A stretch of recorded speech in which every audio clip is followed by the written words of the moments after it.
Hello students, welcome back to Sidra GS classes. This is Sidra your chemistry educator. तो जैसा कि बच्चों पिछले लास्ट दिनों से हमारी वीडियोस नहीं आ पा रही थी, तो बच्चों मैं आज से स्टार्ट कर रही हूँ। मैंने अपने चैनल पे क्वेश्चन चैप्टर नंबर 3 का एकदम कंप्लीट सॉल्यूशन आपको दे दिया था। आज से हम स्टार्ट कर रहे हैं exercise of atoms and molecule. बच्चों जैसा कि आपको बताइए कि हमने चैप्टर नंबर 3 तो कर लिया था, तो आइए बच्चे स्टार्ट करते हैं कि हमारा क्वेश्चन नंबर 1 क्या है। अब क्वेश्चन नंबर 1 देखते हैं। तो देखो बच्चों, क्वेश्चन नंबर 1 हमको क्या गिवन है। इस 0.5 gram compound of oxygen and boron was found by analysis to contain 0.96 gram of boron and 0.144 gram of oxygen. Calculate the percentage composition of the compound by weight. तो बच्चों हमें क्या निकालना है, कंपाउंड पोजीशन निकालनी है, परसेंटेज कंपोजिशन निकालनी है किसी भी कंपाउंड की बाय वेट। तो बच्चों हम लोग कैसे निकालेंगे, तो देखते हैं। तो बच्चों हमें क्या गिवन है, बोरोन का हमें गिवन है 0.24 ग्राम, ठीक है। और हमें ऑक्सीजन का गिवन है, ऑक्सीजन को हम ओ लिख लेते हैं 0.144 ग्राम।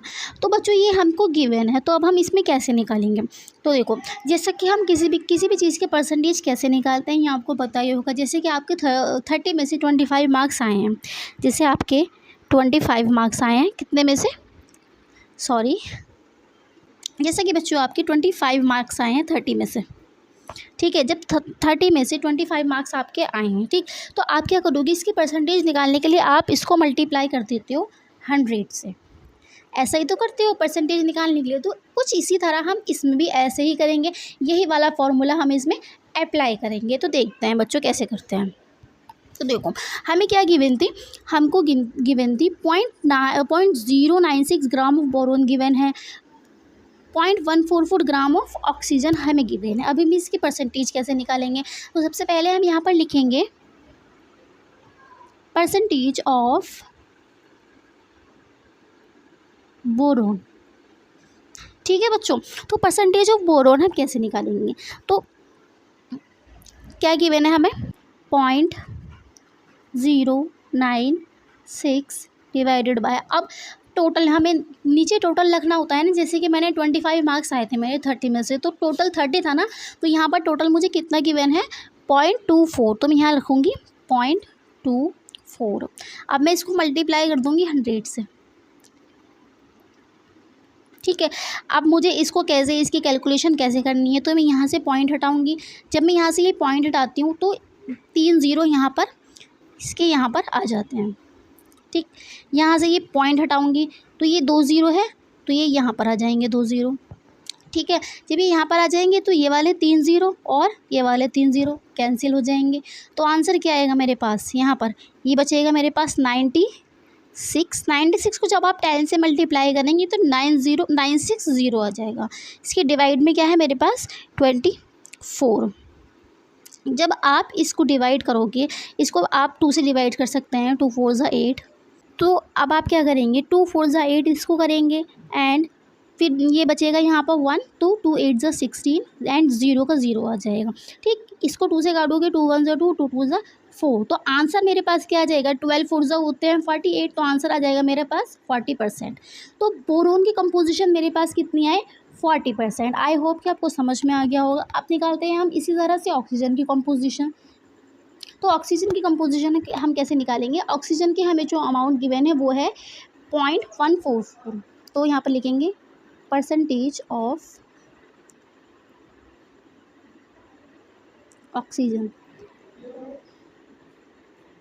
तो ये आएगा 0.144 डिवाइडेड बाय, अब टोटल हमको लिखना है तो लिखेंगे 0.24। अब इसको मल्टीप्लाई कर देंगे हम 100 से, ठीक है। अब इसको हमने मल्टीप्लाई से 100 से मल्टीप्लाई कर दिया है। अब यहाँ से हम उसी तरह से पॉइंट हटाएंगे और यहाँ पर 3 0 बढ़ा देंगे, ठीक है। इसी तरह से यहाँ पे हटाएंगे, यहाँ पर भी 2 0 बढ़ जाएंगे, इस टाइप से 3 0 से यहाँ पर इसके 3 0 कैंसिल हो जाएंगे। तो क्या बचेगा मेरे पास, ये बचेगा 1440 डिवाइडेड बाय 24। तो जब आप इसको कैलकुलेट करते हैं इसकी वैल्यू आ जाती है 60%। ठीक है, तो यहाँ पर हमारी बोरोन की जो आई थी वो आई थी 40% और ऑक्सीजन की कैलकुलेशन करने के बाद आई है 60%। आई होप कि आपको ये क्वेश्चन समझ में आ गया होगा। आप चलते हैं हम अपने नेक्स्ट क्वेश्चन की तरफ। तो बच्चों सेकंड क्वेश्चन क्या गिवन है मेरे पास, तो देखते हैं। When 3 gram of carbon is burned in 8 gram of oxygen. तो क्या हुआ है यहाँ पर 3 ग्राम जो है मेरे पास कार्बन को किसके साथ बर्न किया गया है, 8 ग्राम ऑक्सीजन के साथ बर्न किया गया है। तो क्या बना है, 11 gram of carbon dioxide. Carbon और ऑक्सीजन के मिलने से क्या बनती है, कार्बन डाइऑक्साइड बनती है। तो हमने क्या रेशो लिया है, 3 और 8 लिया है। तो इनके मिलने से क्या बना यहाँ पर, 11 ग्राम CO2। ठीक है, तो what mass of carbon dioxide will be formed when 3 gram of carbon is burnt in 50 gram of oxygen? Which law of chemical combination will govern your answer? तो बच्चों हम इसमें क्या पता लगा सकते हैं, हमारे पास 2 तरह के लॉ थे जो मैंने आपको अपने लास्ट सेशन में पढ़ाए हुए हैं। पहला है law of conservation of mass. उसके अकॉर्डिंग ये था कि मास को हम ना तो क्रिएट कर सकते हैं और ना ही डिस्ट्रॉय कर सकते हैं, बल्कि एक फॉर्म से दूसरे फॉर्म में कन्वर्ट कर सकते हैं। ठीक है, और सेकेंड लॉ मेरे पास ये था लॉ ऑफ डेफिनेट प्रोपोर्शन। उसका मतलब उसके अकॉर्डिंग क्या था, उसके अकॉर्डिंग ये था कि कोई भी चीज़ अपने डेफिनेट प्रोपोर्शन में होती है। जैसे कि वाटर था मेरे पास, वाटर का एक डेफिनेट प्रोपोर्शन होता है जो 1/8 की रेशियो में ही पाया जाता है। हर जगह इसी रेशियो में ये पाया जाएगा। मतलब ये है कि अगर मैं इसको रिवर्स से ले रही हूँ या कहीं से भी ले रही हूँ, ये सिर्फ इसी रेशियो में पाया जाएगा। इसी तरह से मैं अगर कार्बन डाइऑक्साइड की बात करूँ तो कार्बन डाइऑक्साइड भी अपने एक डेफिनेट प्रोपोर्शन में पाई जाती है, वो होता है 3:8। जब ये 3:8 में पाई जाती है, अगर मैं यहाँ से इसका रेशो निकालूंगी तो ये 3:8 आएगा। तो यहाँ पर जो हमारा सेकंड लॉ है, लॉ ऑफ डेफिनेट प्रोपोर्शन, वो यहाँ पे फॉलो कर रहा है। तो इसके हिसाब से जब हम 3 ग्राम ऑफ कार्बन लेंगे और 8 ग्राम ऑफ ऑक्सीजन लेंगे तो 11 ग्राम हमारी CO2 बन रही है।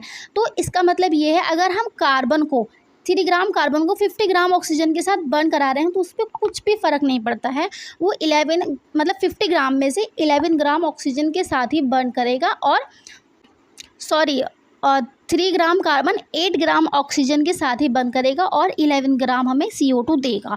मतलब ये है कि ये डेफिनेट प्रोपोर्शन में ही पाया जाता है। तो हमसे यही पूछा था ना, what mass of carbon dioxide will be form when 3 gram of carbon is burned into 50 gram of oxygen. तो 11 ग्राम ऑफ CO2 ही बनेगी। अब which law of chemical combination will govern your answer.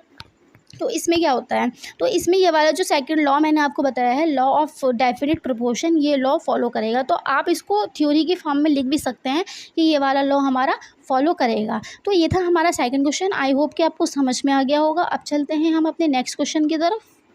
तो स्टूडेंट्स थर्ड क्वेश्चन हमें क्या given है, third है what are polyatomic ions, give examples. अब polyatomic ions मैंने आपको अपनी लास्ट वीडियोस में बताया भी हुआ है कि हमारे एटॉमिक आयंस क्या होते हैं, आयंस क्या होते हैं, ये मैंने आपको बताया हुआ है। तो इसकी डेफिनेशन हमें क्या गिवन है, a group of atoms carrying a net charge is known as polyatomic ions. इसका मतलब क्या है, इसका मतलब ये है एटम्स का जो ग्रुप होता है, बहुत सारे एटम्स मिलके एक ग्रुप बनाते हैं। मैंने आपको ये भी बताया था कि जो एटम्स होते हैं वो कभी भी सिंगल स्टेट में एग्जिस्ट नहीं करते हैं, वो ऑलवेज कंबाइंड फॉर्म में एग्जिस्ट करते हैं। तो ये क्या है, ग्रुप ऑफ एटम जब भी मिलेगा और उसके ऊपर हमारा चार्ज होगा, पॉजिटिव चार्ज हो सकता है या फिर नेगेटिव चार्ज हो सकता है, तो उसको हम क्या बोलते हैं, उसको बोलते हैं पॉली एटॉमिक आयंस। तो इसके एग्जांपल्स क्या क्या हैं, इसके एग्जांपल्स है मेरे पास OH नेगेटिव, SO4-2, CO3 -2। इनके ऊपर नेट चार्ज है और ये ग्रुप ऑफ एटम से मिलकर बनी हुई है। तो ये था हमारा थर्ड क्वेश्चन। अब चलते हैं हम अपने नेक्स्ट क्वेश्चन की तरफ। तो नेक्स्ट क्वेश्चन क्या है, तो फोर्थ क्वेश्चन हमारे पास क्या है, फोर्थ क्वेश्चन है right the chemical formula of the following. पहला मेरे पास गिवन है मैग्नीशियम क्लोराइड, यानी मैग्नीशियम क्लोराइड का केमिकल फार्मूला हमको यहाँ पे राइट करना है। तो कैसे करेंगे, सबसे पहले हम लिखेंगे Mg, ठीक है, फिर लिखेंगे क्लोराइड, क्लोराइड होता है Cl। अब इसकी Mg की वैलेंसी कितनी होती है, ये होती है हमारी 2 और Cl की वैलेंसी होती है 1। तो जब मैंने आपको अपने लास्ट वीडियोस में बताया भी हुआ है, जब हम इनकी क्रिस क्रॉस कराते हैं तो हमारा एक केमिकल फार्मूला जनरेट होता है। तो इसकी मल्टीप्लाई हम इससे करेंगे, इसकी मल्टीप्लाई इससे कर देंगे, तो क्या होगा मेरे पास Mg के पास तो मेरे पास 1 आ जाएगा और Cl के पास क्या आ जाएगा, 2 आ जाएगा। तो फॉर्मूला क्या बन जाएगा, 1 को तो हम लिखते ही नहीं हैं, तो लिखेंगे MgCl2। तो ये फार्मूला मेरे पास बन गया MgCl2। आई होप कि आपको समझ में आ गया होगा। वैसे ये मैं अपने लास्ट वीडियो में बता चुकी हूँ। अगर आपने वो वीडियोस नहीं देखी है तो प्लीज़ पहले जाके वो वाली वीडियोस देखिए, आपको डेफिनेटली समझ में आएगा। तो अब देखते हैं इसका बी पार्ट में हमें क्या गिवन है। बी पार्ट में गिवन है कैल्शियम ऑक्साइड। अब कैल्शियम ऑक्साइड को हम कैसे लिखेंगे, कैल्शियम होता है Ca, ठीक, और ऑक्साइड होता है हमारा O-2, ठीक है। Ca के ऊपर होता है +2 चार्ज, ठीक। जब हम इसकी वैलेंसी होती है 2, इसकी भी वैलेंसी होती है 2। जब हम इसका ऐसे इधर इधर मतलब क्रिस क्रॉस करवाते हैं, इनकी मल्टीप्लाई करवाते हैं, तो क्या बनता है Ca2O2 ऐसे बनता है। तो 2 से हमारा 2 कैंसिल हो जाता है, ये आ जाता है हमारा CaO। ये होता है हमारा कैल्शियम ऑक्साइड। अब इसका नेक्स्ट पार्ट हमें क्या गिवन है, नेक्स्ट पार्ट देखते हैं। नेक्स्ट पार्ट गिवन है कॉपर नाइट्रेट। अब कॉपर नाइट्रेट को कैसे लिखेंगे हम, देखो कॉपर नाइट्रेट होता है, कॉपर होता है Cu और नाइट्रेट होता है मेरे पास NO3। इसके ऊपर होता है -1 चार्ज, इसके ऊपर होता है +2 चार्ज। जब हम इनकी क्रिस क्रॉस करवाते हैं, इसकी वैलेंसी 2, इसकी वैलेंसी 1, जब क्रिस क्रॉस करवाएंगे तो ये बनता है मेरे पास CuNO3। तो Cu के पास तो 1 आ जाता है, 1 को हम लिखते ही नहीं हैं, और NO3 के पास आ जाएगा 2, तो ये हो जाएगा हमारा होल ट्वाइस। आई होप कि आपको ये समझ में आ गया होगा बहुत अच्छे से। तो अब चलते हैं इसके नेक्स्ट पार्ट की तरफ। नेक्स्ट पार्ट में हमें क्या गिवन है, एल्यूमिनियम क्लोराइड। अब एल्यूमिनियम क्लोराइड कैसे लिखेंगे हम, तो एल्यूमिनियम क्लोराइड सबसे पहले लिखेंगे हम एल्यूमिनियम, ठीक, फिर लिखेंगे क्लोराइड यानी Cl-। अब एल्यूमिनियम की जो वैलेंसी होती है वो होती है 3, ठीक, और क्लोराइड की वैलेंसी होती है 1। तो देखो जब Al की हम इससे मल्टीप्लिकेशन करवाएंगे, Cl की इससे मल्टीप्लिकेशन करवाएंगे, तो ये बन जाता है Al1 Cl3। 1 को हम लिखते नहीं है तो क्या लिखेंगे AlCl3, तो ये हो जाता है हमारा AlCl3। तो एल्यूमिनियम क्लोराइड का हमारा फॉर्मूला है AlCl3। अब देखते हैं हम अब इसके नेक्स्ट पार्ट की तरफ। तो इसका नेक्स्ट पार्ट हमें क्या गिवन है, कैल्शियम कार्बोनेट। अब कैल्शियम कार्बोनेट कैसे लिखेंगे, कैल्शियम होता है मेरे पास Ca+2 और कार्बोनेट होता है मेरा CO3-2, ठीक। इसकी वैलेंसी भी 2 है, इसकी वैलेंसी भी 2 है। क्रिस क्रॉस जब हम करवाएंगे तो क्या होगा Ca2CO3, ठीक, का होल ट्वाइस, ठीक।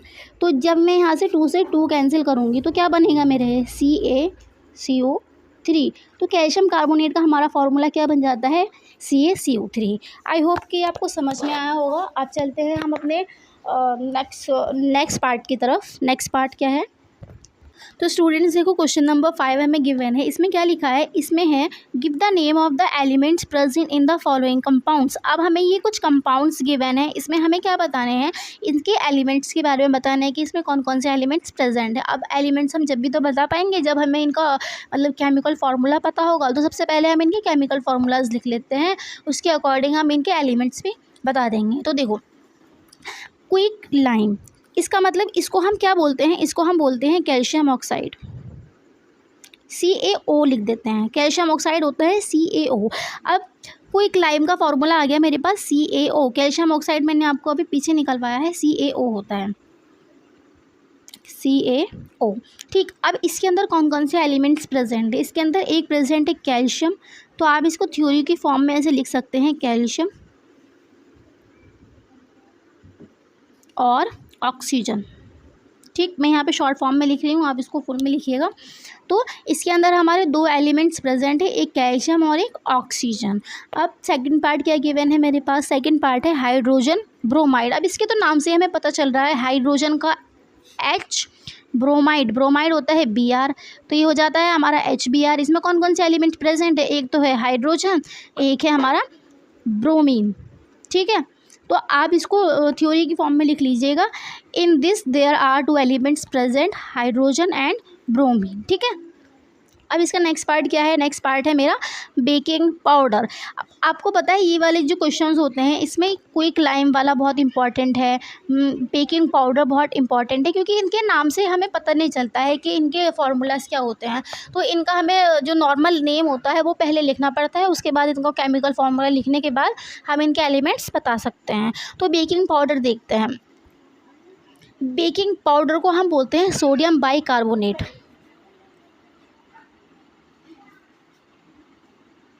Sodium bicarbonate. ठीक, अब सोडियम बाइकार्बोनेट तो सबसे पहले लिखेंगे हम सोडियम यानी Na, बाइकार्बोनेट यानी HCO3। ठीक, तो इसका फॉर्मूला क्या हो जाता है? NaHCO3। तो इसके अंदर कौन कौन से एलिमेंट्स हमारे प्रेजेंट होते हैं? जैसे मेरा ये है NaHCO3, तो इसमें कौन कौन से एलिमेंट प्रेजेंट है? ये है मेरा सोडियम, ये है हाइड्रोजन,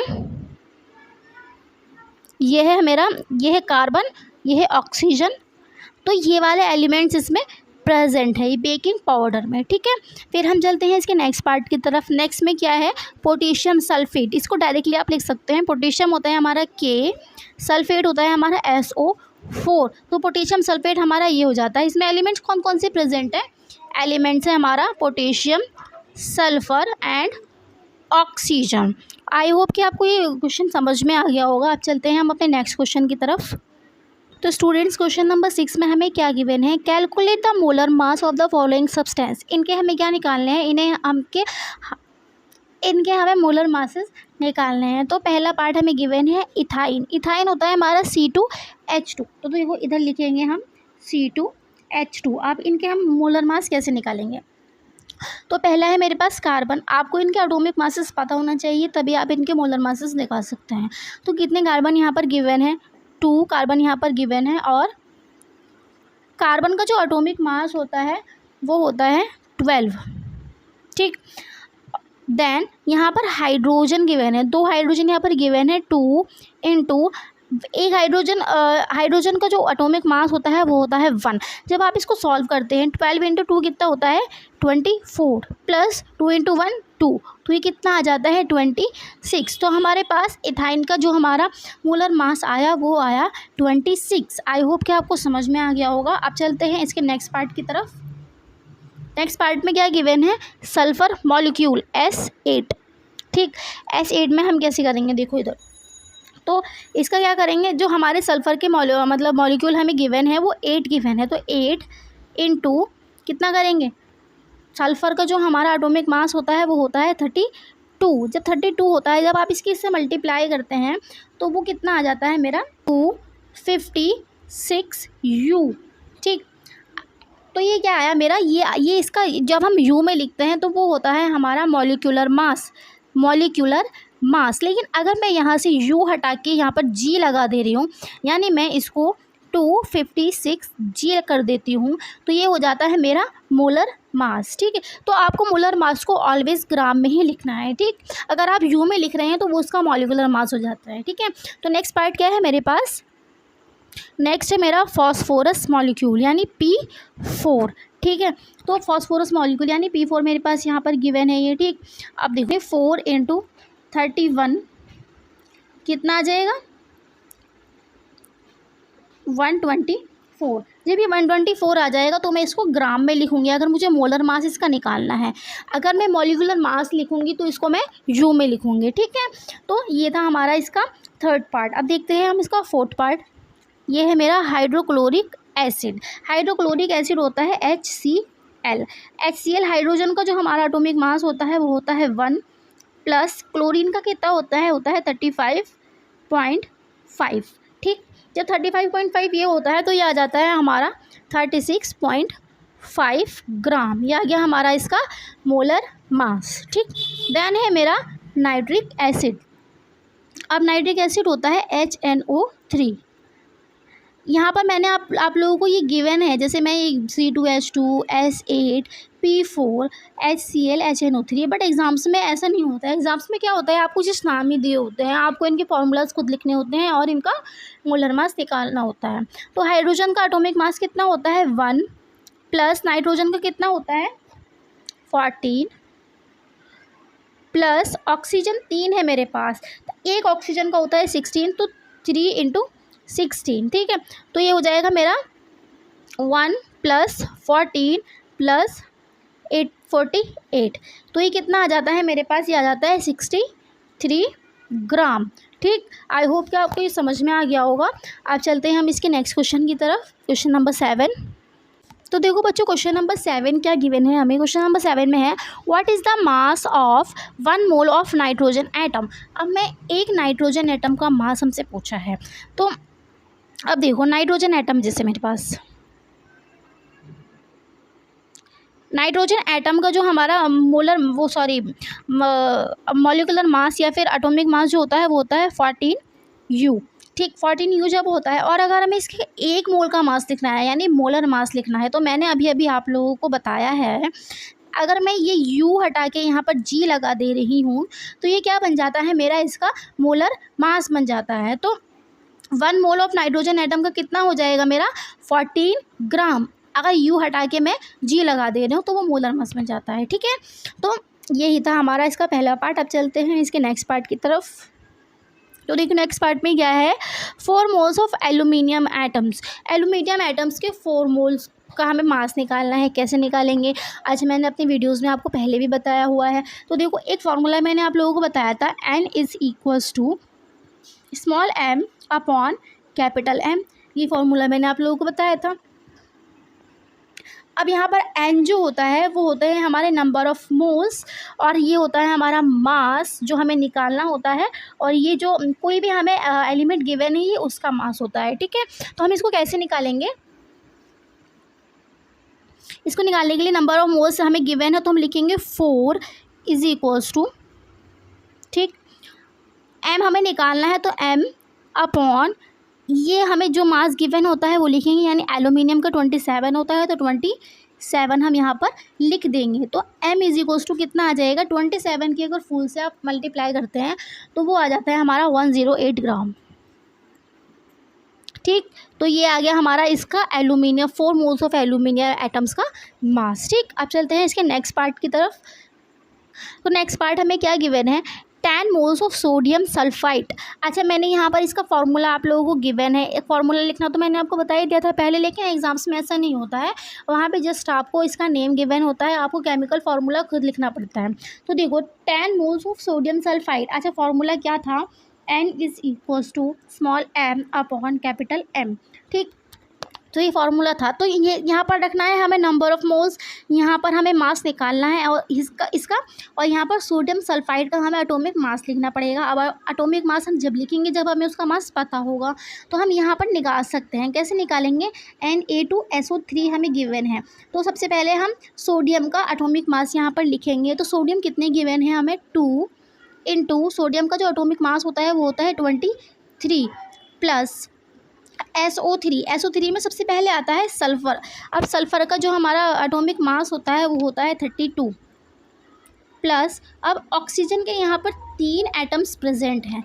जब ऑक्सीजन के 3 एटम्स प्रेजेंट हैं, एक ऑक्सीजन का मास होता है हमारा 16, तो 3 ऑक्सीजन का मास हो जाता है 48, उसकी मल्टीप्लाई हम लोग कर देते हैं। तो जब यहाँ पर आप मल्टीप्लाई करते हैं तो इसका आंसर आ जाता है हमारा 126, यानी हमारा मॉलिक्यूलर मास Na2SO3 का आ जाता है 126। अब इस मास को आपको यहाँ पर जस्ट पुट कर देना है। तो यहाँ पर लिखेंगे हम 10 मोल्स, स्मॉल m हमको निकालना है और कैपिटल M हमने यहाँ पर निकाल लिया है, यानी 126।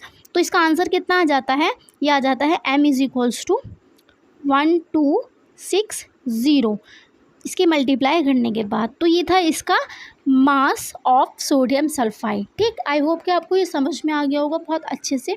अब चलते हैं हम इसके नेक्स्ट क्वेश्चन की तरफ। तो स्टूडेंट्स, अब देखते हैं क्वेश्चन नंबर 8 हमें क्या गिवन है। क्वेश्चन नंबर 8 में हमें गिवन है कन्वर्ट इनटू मोल। अब इन्हें हमें क्या करना है, अच्छा उसमें हमें मास निकालना था, अब इन्हें क्या करना है, इनमें हमें नंबर ऑफ़ मोल्स निकालने हैं, यानी N निकालना है। तो कैसे निकालेंगे, तो n is equals to small m upon capital M होता है, ठीक। तो देखो, तो n निकालना है हमें। अब स्मॉल m हमें क्या करना पड़ेगा, स्मॉल m वो होता है गिवन मास, ठीक। अब गिवन मास हमें कितना गिवन है, 12 गिवन है, तो लिख देंगे 12 अपॉन ये वो इस कैपिटल M वो होता है जो भी मतलब एटम या मॉलिक्यूल हमें गिवन है उसका एटॉमिक मास। यहाँ पे हमें ऑक्सीजन गैस प्रेजेंट है, तो ऑक्सीजन गैस का मतलब ये होता है, सिंपल ऑक्सीजन तो O होती है लेकिन ऑक्सीजन गैस होती है हमारी O2, ठीक।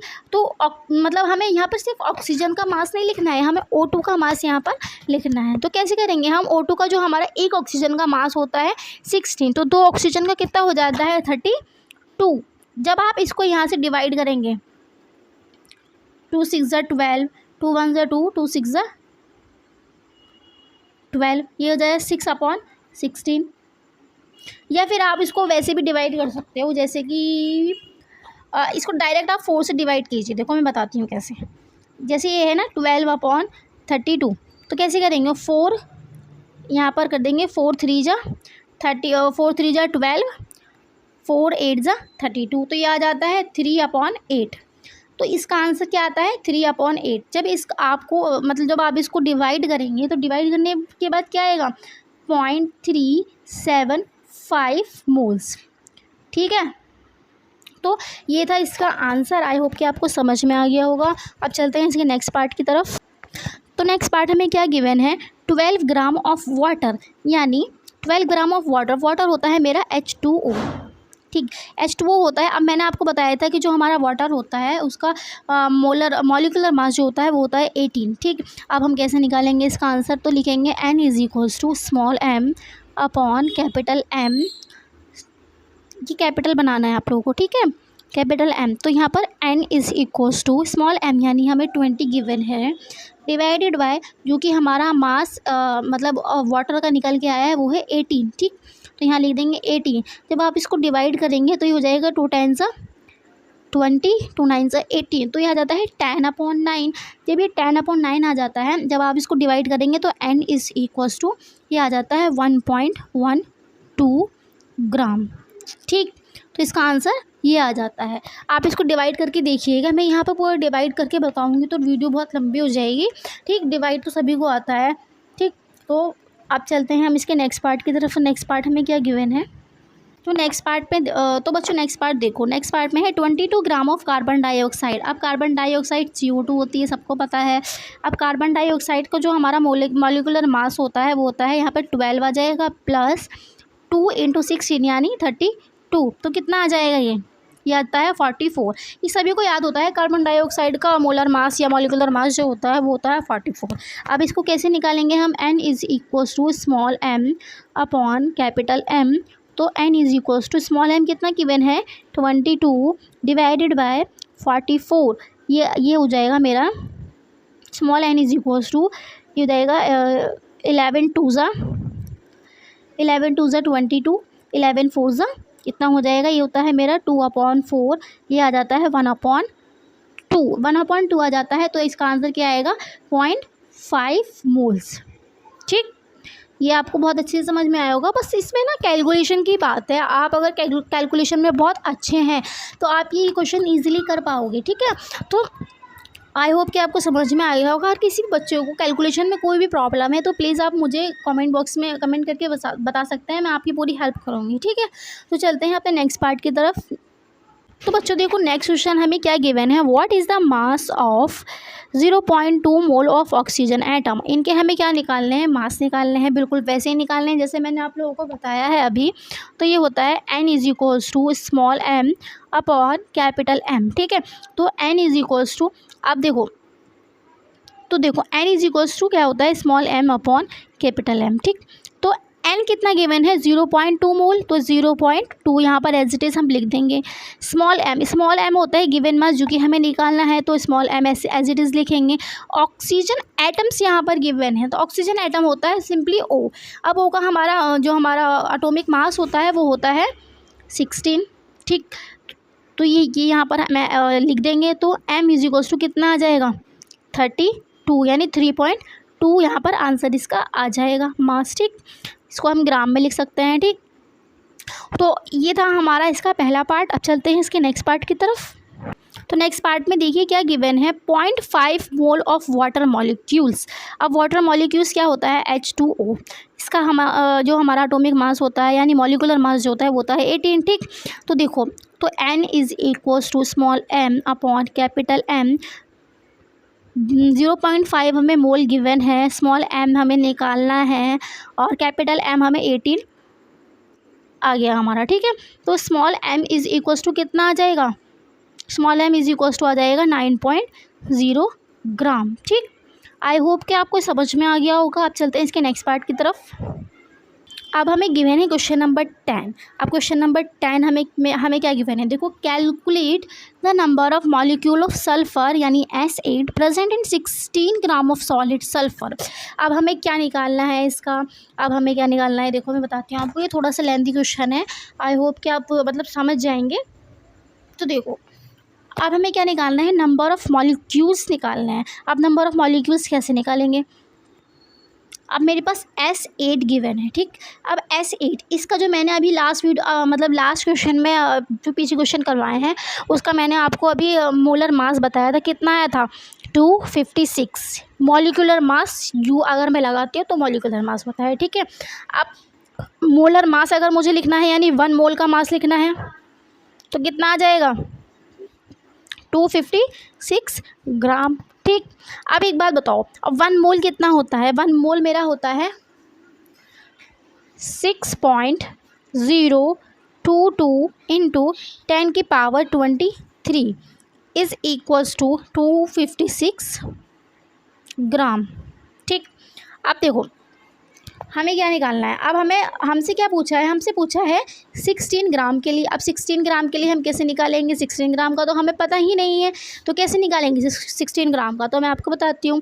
इधर देखो, तो हम इसको कैसे लिखेंगे, तो हम इसको इस टाइप से लिखेंगे जैसा कि मेरा यहाँ पर गिवन था 6.022 into 10 to the power 23 is equals to 256 gram, और यहाँ पर गिवन था मुझे 16 ग्राम। तो इसको कैसे लिखेंगे हम, 6.022 इंटू 10 की पावर 23 इज इक्वल्स टू, इसको लिखेंगे 256 डिवाइडेड बाय 16, और जो हमें निकालना है यानी यहाँ पर मैंने जो लगाया था इसको लिख दूँगी मैं x, ठीक है। जब हम इसको सॉल्व करते हैं तो ये ऐसे हो जाएगा ना, इसकी मल्टीप्लाई यहाँ करेंगे, इसकी मल्टीप्लाई यहाँ करेंगे, तो x इंटू 256 और इसको लिख देंगे हम 6.022 इंटू 10 की पावर 23 इंटू 16, ठीक है। तो जब आप इसको यहाँ पर मल्टीप्लाई करते हैं तो आंसर क्या आता है, तो देखो आंसर क्या आएगा, ये था मेरा x into 256 is equals to 6.022 into 10 to the power 23 और 16 को जब मल्टीप्लाई करेंगे आप, तो वैसे मल्टीप्लाई करने की आपको ज़रूरत नहीं है, आप डायरेक्टली यहाँ से x की वैल्यू भी निकाल सकते हैं। तो अगर हम x की वैल्यू निकालेंगे तो देखो, तो x की वैल्यू डायरेक्टली क्या आ जाएगी यहाँ पर 6.022 into 10 to the power 23 into 16 divided by 256। अच्छा, जब आप इसको डिवाइड करेंगे मल्टीप्लाई करेंगे तो आंसर हमारा क्या आ जाता है, यहाँ पर आंसर आ जाता है 0.376 इंटू 10 की पावर 23। तो ये था हमारा 10 क्वेश्चन। अब चलते हैं हम आगे की क्वेश्चन की तरफ। तो आगे क्वेश्चन हमें क्या गिवन है, तो स्टूडेंट्स क्वेश्चन नंबर 11 हमें क्या गिवन है, तो देखो, calculate the number of aluminium ions present in 0.051 gram of aluminium oxide. अब एल्यूमिनियम ऑक्साइड क्या होता है, एल्यूमिनियम या Al2O3 ये होता है हमारा एल्यूमिनियम ऑक्साइड। अब हमें इसका क्या निकालना पड़ेगा, इसका निकालना पड़ेगा हमें मोलर मास। तो मोलर मास कैसे निकालेंगे, देखो, तो एल्यूमिनियम कितने हैं मेरे पास, 2 एल्यूमिनियम गिवन है। एक एल्यूमिनियम का जो एटॉमिक मास होता है वो होता है 27, ठीक, प्लस 3 ऑक्सीजन है, एक ऑक्सीजन का होता है 16, 3 ऑक्सीजन का कितना हो जाएगा 48, यानी 16 इंटू 3 48, ये हो जाएगा 54 प्लस 48। तो आंसर कितना आ जाएगा मेरे पास 1029 ग्राम, क्योंकि हम मोलर मास निकाल रहे हैं तो हम ग्राम लगाएंगे। तो आ गया मेरा ये 102 ग्राम। ठीक, अब देखो कितना आया, 1 मोल इज इक्वल्स टू 102 ग्राम। ठीक, अब 1 मोल कितना होता है 6.022 इंटू 10⁻23। ठीक है, और ये हो जाता है 102 ग्राम। अब हमें किसके लिए निकालना है, 0.051 ग्राम ऑफ एल्यूमिनियम ऑक्साइड। ये है 102 ग्राम के लिए। ठीक, अब इधर देखो, अब इधर हम कैसे करेंगे, इधर लिखेंगे 0.05 ग्राम। ये हमें नहीं पता तो हम इसको क्या मान लेंगे, इसको मान लेंगे x। तो इसको अगर हम ऐसे लिखेंगे, ये अपॉन में ये अपॉन में ये, तो ये कितना हो जाएगा, x multiply 0.05 gram is equals to ये एंड ये मल्टीप्लाई। जब आप इसको कैलकुलेट करते हैं तो आंसर हमारा क्या आता है, तो आंसर हमारा आता है x is equals to 3.011 into 10⁻20। तो आंसर हमारा ये आता है। लेकिन हमारा एल्यूमिनियम ऑक्साइड जो होता है वो होता है हमारा Al2O3। तो हमें किसके लिए निकालना था, एल्यूमिनियम ऑक्साइड के लिए तो निकालना था। अब एल्यूमिनियम हमारे 2 गिवन है, तो हमें इसको भी किससे मल्टीप्लाई करना होगा, 2 से मल्टीप्लाई करना होगा। तो ये हो जाता है x is equals to 2 into 3.011 into 10⁻20। तो इसका आंसर आ जाता है मेरा x is equals to 6.022 into 10⁻20। ठीक है, तो आई होप कि आपको ये क्वेश्चंस बहुत अच्छे से समझ में आ गए होंगे। और अगर आपको ये मेथड अच्छा लगता है कि मैं स्लाइड पे ही पढ़ाऊँ या बोर्ड पे पढ़ाऊँ, तो आप लोग मुझे बता दीजिएगा, सजेशन दे दीजिएगा कि मुझे बोर्ड पे पढ़ाना चाहिए या फिर स्लाइड पे। वैसे जो हमारा सेशन होगा, मतलब जो लेक्चर होंगे वो हमारे बोर्ड पे होंगे, बस क्वेश्चन की क्लास में ऐसे स्लाइड पर लूँगी, क्योंकि क्वेश्चन को ना लिखना बहुत ज़्यादा मुश्किल हो जाता है, वहाँ पर लंबे लंबे क्वेश्चन होते हैं। ठीक है, तो स्टूडेंट्स आ गई है हमारी लास्ट स्लाइड। तो आज के लिए इतना ही, तब तक के लिए आप पढ़ते रहिए, एनसीईआरटी को रिवाइज करते रहिए और मेरे लेक्चर्स को देखते रहिए। और हमारे चैनल को प्लीज़ सब्सक्राइब कीजिए। ठीक, सब्सक्राइब कीजिए, लाइक कीजिए, शेयर भी कीजिए एंड कमेंट भी कीजिए। ठीक, तो स्टूडेंट्स, थैंक्स फॉर वॉचिंग।